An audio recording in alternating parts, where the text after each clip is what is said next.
Mike's Daily Podcast. Episode 1304, 1304. Hi, I am Mike Matthews, broadcasting from Café Anyway, located somewhere in Podcastro Valley, Mont, where it's raining. Today, Chely Shoehart, Floyd the Floorman, John Deere the engineer, and a segment we'd like to call a fine article. Because it's got an article in it, like the, or Mike's Daily Podcast. Or ta, or duh. No, those aren't articles. It's an article, it's a story, is what I'm saying. Mike's Daily Podcast. Hey, have you tried to call me at 336-MM Daily? I have to have a Haley tell me if that number works. Haley's called that number before, and Haley said jerks when Haley was talking about somebody. Mike's Daily Podcast. No, Haley never says jerks. Haley's got a really calm demeanor. Hey, I like the word demeanor. Mike's It rhymes Daily with meter. Podcast. Smeener. Yeah! Anthony Weiner. You know, there was a really cool thing. I didn't know this was on the YouTube, but because my Vizio TV that I bought like 6 or 7 years ago has an app on it. Now, it's probably, the Vizios that come out now are probably way whiz-bang better. But this app has YouTube on it. So I can open up YouTube and watch it on my big flat screen, which isn't that big. But I'll watch it. So I went immediately, I wanted to watch the James Comey hearing.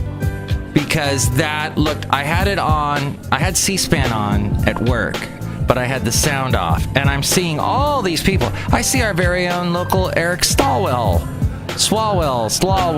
whatever his last name is.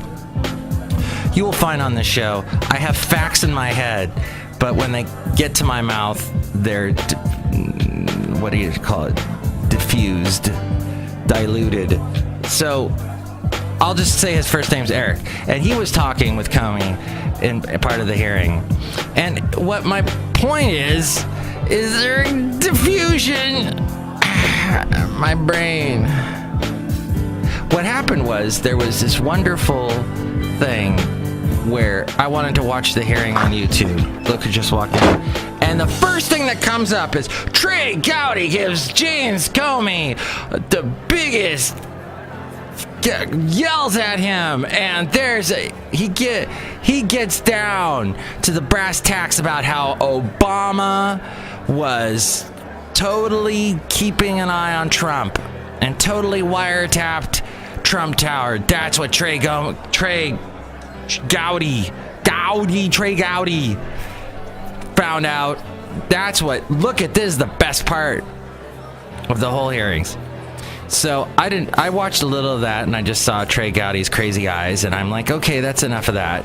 And then I went to, and this is true of things in this world, you know this is true, the echo chamber effect.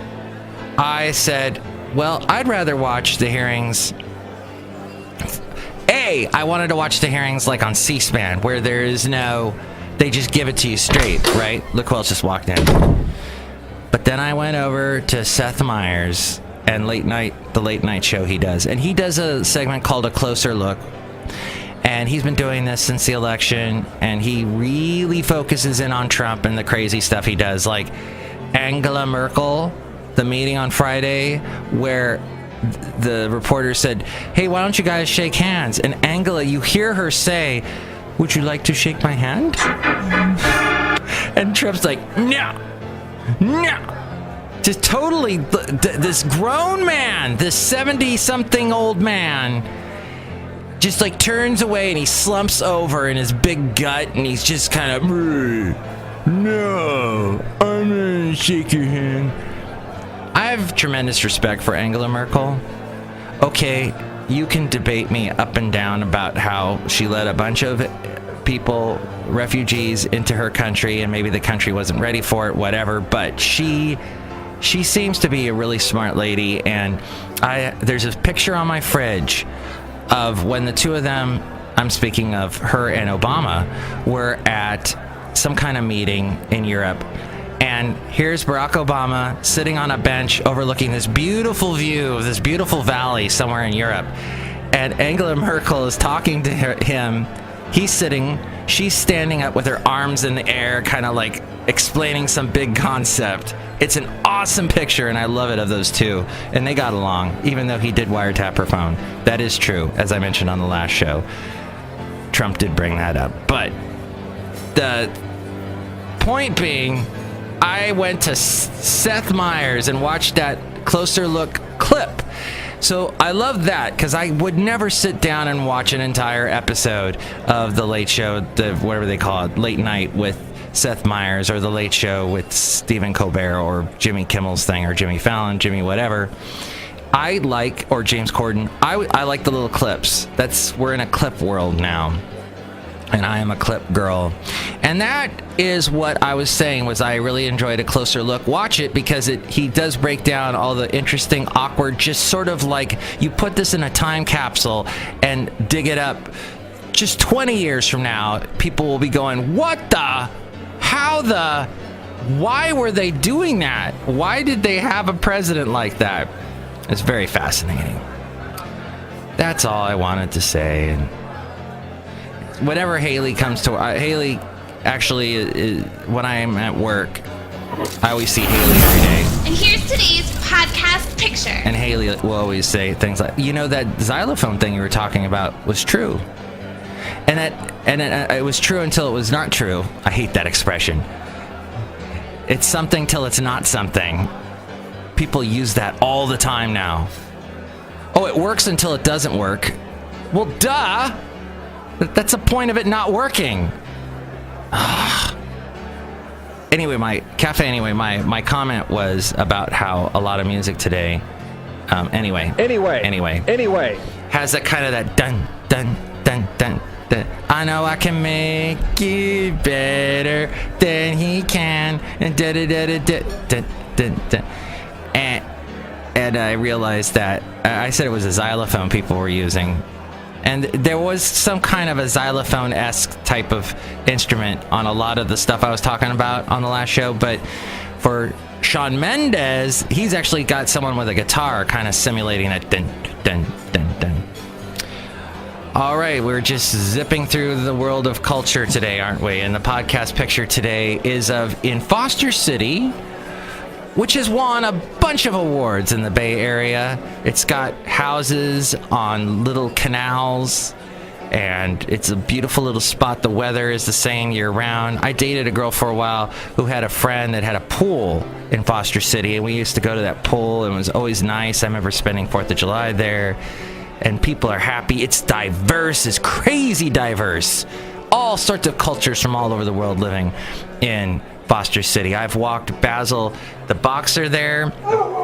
I remember one day and talked to someone from India, talked to someone from Germany, just talked to Mexico, you name it, a nurse from Hong Kong. It was like an incredible mix of people. The dog park there, I always stop at the dog park in Foster City. When I go to Half Moon Bay, the picture last show was from Half Moon Bay, but this, when I come back over, when I'm just about to cross the San Mateo Bridge back to Podcastro Valley, I like to stop in Foster City at their little dog park, AstroTurf. That means it stinks because the dogs pee on the AstroTurf, and what happens? It just sits there. Ew. Yeah, it's not the best smelling place, but it's diverse. The people and the dogs, and I remember Basil met a Wheaton Terrier owned by a nice Asian couple, and we were talking about Wheaton Terriers and dogs in general, and what my point being was that's what the podcast picture is of Foster City.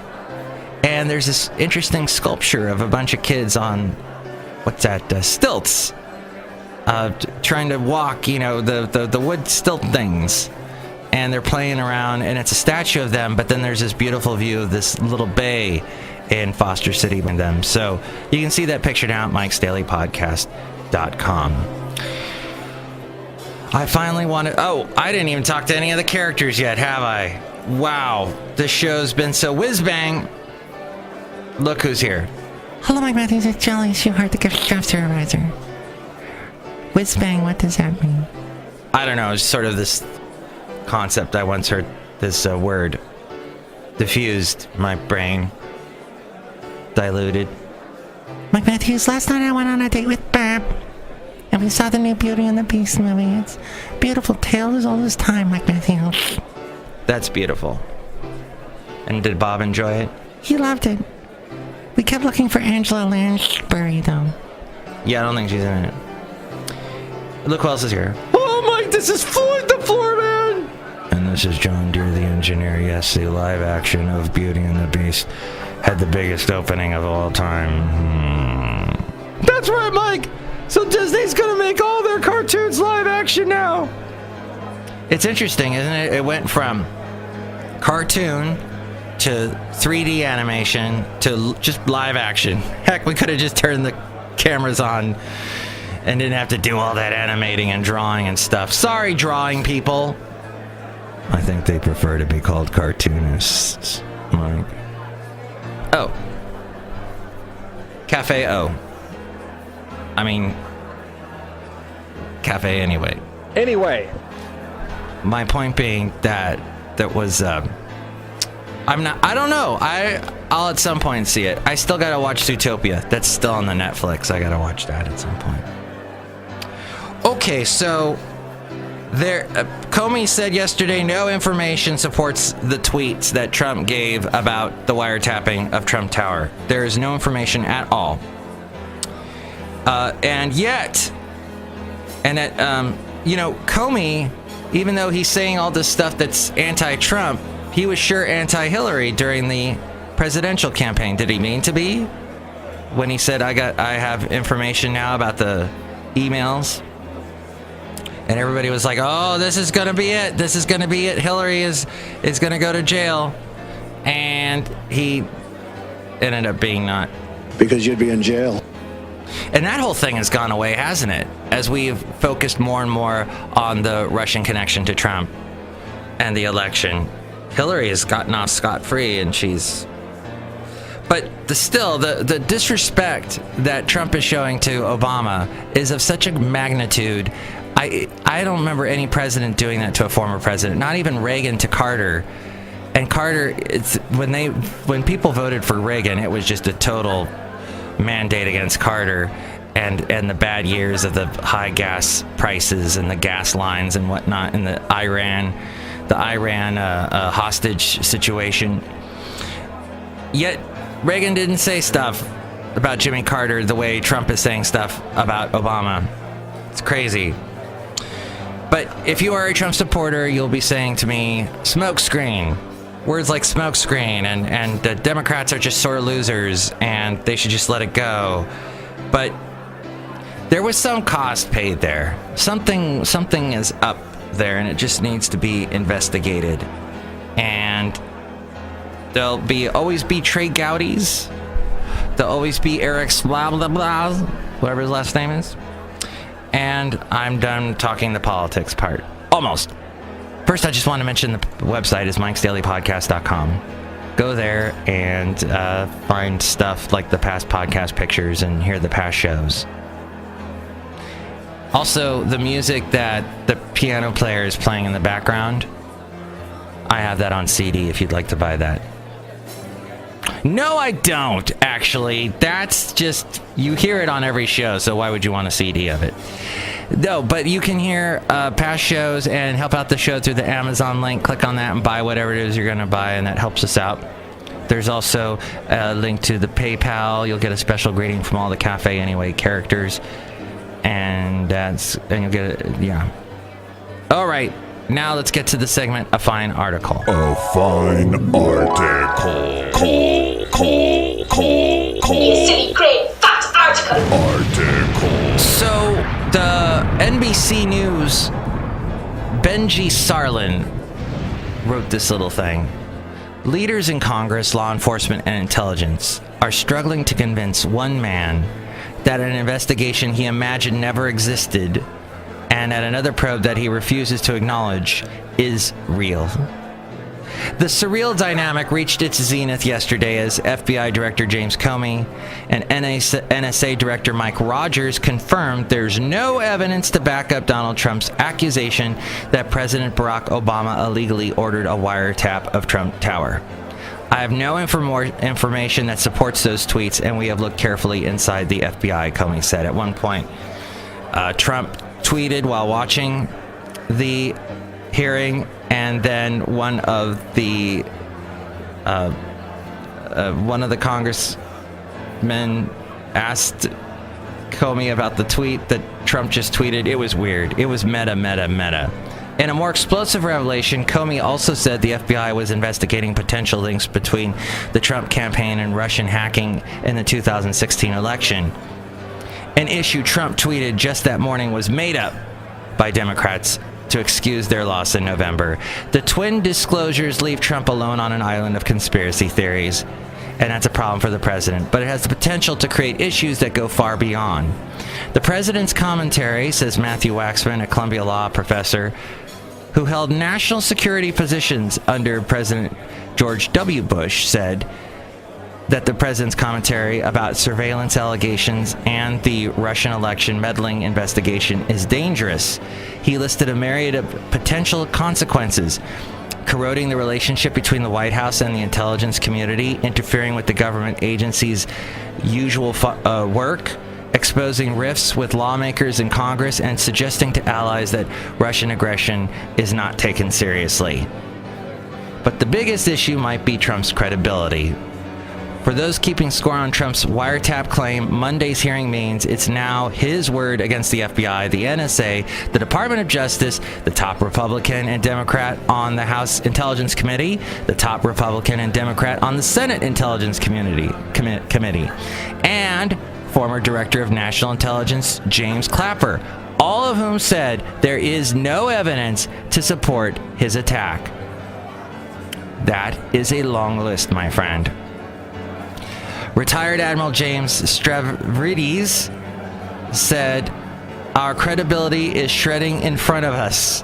Expanding outside the United States, the list of those troubled by Trump's claims includes the British intelligence agency GCHQ, which Spicer and Trump roped into the story by citing Fox News commentator Andrew Napolitano's suggestion that Obama ordered the agency to spy on his behalf." On Monday, the NSA director joined GCHQ, which called the claim utterly ridiculous last week. In shooting down speculation about its involvement, Rogers said Trump's insinuation, quote, clearly frustrates a key ally of ours. Thank you, President Trump. He has not provided any persuasive evidence since initially lashing out at Obama on March 4th in a series of early morning tweets. March 4th, as you'll recall, was a Saturday morning, and I guess the president had too much time on his hands. No, the dude has to have something to do all the time. He is one of these people that can't sit still, and that can be a problem. The devil dances in the idle hands is the devil's handiwork. Whatever that saying is. Fool me once, fool me twice. I don't do expressions. I don't do sayings. I just do concepts, and I dilute what I'm saying. I diffuse it. In a Fox interview last week, he defended himself by citing news reports that he did not support his claim, while vaguely suggesting he might bring forth new evidence. I mean, let's see whether or not I prove it, he said at the time. I just don't choose to do it right now. Oh, he loves doing that. He loves this thing. I will tell you at the time. I'll keep you in suspense. The combination of a president with his own facts, quote unquote, who also never backs down, has created a feedback loop in which dubious statements raise new questions, which then generate false responses, which foster even more questions.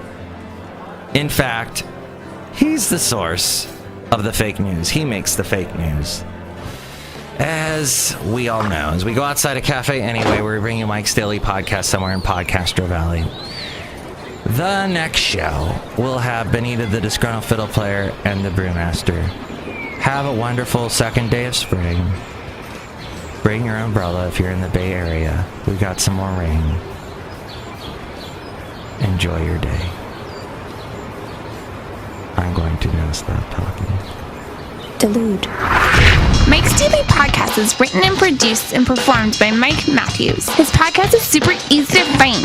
Download or listen to his show and read his blog at mikesdailypodcast.com. Email Mike now at mikesdailypodcast@gmail.com. See you tomorrow. Bye!